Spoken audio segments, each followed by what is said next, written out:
Kakalosh Boker Or, Shavua Tov. I just wanted to mention for the next 2 or 3 days important halachot which are brought down in different places in Shulchan Aruch. This is talking about different concepts of dreams.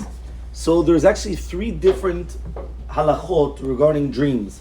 One of them is going to be brought down in Siman Kuf Lamed, which is basically going to be a concept of that during the Birkat Kohanim, there's a ribon, right? There's a special prayer that you say. You actually have it in the Patach Liyah on the bottom, and many other Edot Mizrach, you actually have it in the bottom.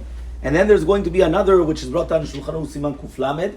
And then there's going to be another 2 halachot regarding dreams. One of them is Ta'anit Chalom, which means that a person will come and do a Ta'anit for a dream. And the other one is going to be Hatavat Chalom, which is basically if a person has a bad dream, they will come and they will annul the dream. Sometimes even if a person does the ta'anit, he will still do the tavat chalom, but we'll go through the halachot little by little. Today what we're going to focus on is the ribon during the Birkat Kohanim. So the halacha states in Shulchan Aruch Siman Kuf Lamed, based upon a Gemara Masechet Berachot Daf Nun Hey Amud Bet in Yerushalmi, that if a person comes and he sees a bad dream, or his friend dreamt upon him, and he doesn't know if the dream is good or bad. So one more time, the concept is that he does not know what the dream entails. He saw a dream, but he doesn't know if it's actually good or a bad dream, right? Or the dream, he forgot the dream. Meaning he knows that he dreamt something and it was disturbing. He woke up, but he just doesn't remember what the dream was about.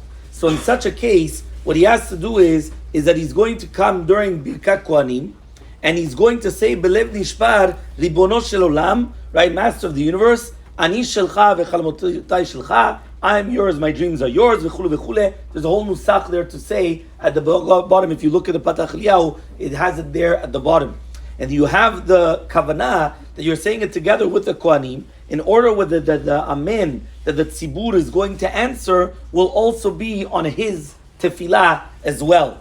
Now, there's a machloket how to do it between the Sfaradim and Ashkenazim. According to the Sfaradim, you would even start during the time of the bracha, which means that when the Kohanim are making the bracha at the beginning, they're going to start, that's when you're starting to say this Ribon, right, Ribono Shel Olam. And the opposite, it's not that you're not going to get the bracha of the Kohanim, the opposite, that you're asking that in turn, it should ofech, it should actually turn, which actually is an incredible power that the Kohanim have during their beracha, that their beracha is going to change from a bad dream to a positive dream. Now, if, for example, the dream was for sure bad, so some people say that the Ribono Olamim Ribono Shel Olam does not work. However, though other people say that you can still say, even on a bad dream, the Ribon, right, Ribono Shel Olam, and that's what they paskin nowadays as well. Even though in such a case, it could be that they still need to do the ta'anit or the tavat chalom, but still if a person wanted to, they still have such a scenario.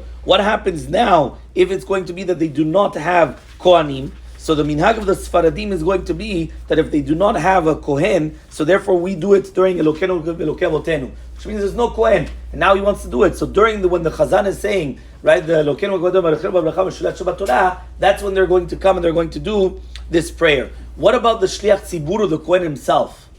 So therefore here you have a problem. Why? Because the Kohen, how's he going to be saying Birkat Kohanim and he's saying Ribono Shel Olam? It doesn't work. Or the Shliach Tzibur, he's calling it out. So they say that even though the Shliach Tzibur or the Kohen cannot do it, some people say what they could do is that they could ask somebody else to do it on their behalf. And the same halacha would apply to a husband, that a husband could do it on the behalf of his wife. So he will be able to come and say this prayer of Ribono Shel Olam, and he will be able to change the negative aspects of this dream to become positive. Even though some people do say that it doesn't help shlichut in such a case, and therefore the Kohen should just think about it during the time that he's being nosek kapav, and it's going to be okay. And the same halacha would be for the shliach tzibur. Now we do not say this Ribono Shel Olam on Shabbat, Yom Tov, or Kippur that falls on Shabbat. Why? Because since this is a tchina b'Shabbat, right, it does not happen unless he did it on Leil Shabbat, and then he would have to do a Ta'anit Chalom. So then there will be a different halacha. But usually a person, that means Ta'anit Chalom, he will do even on Shabbat.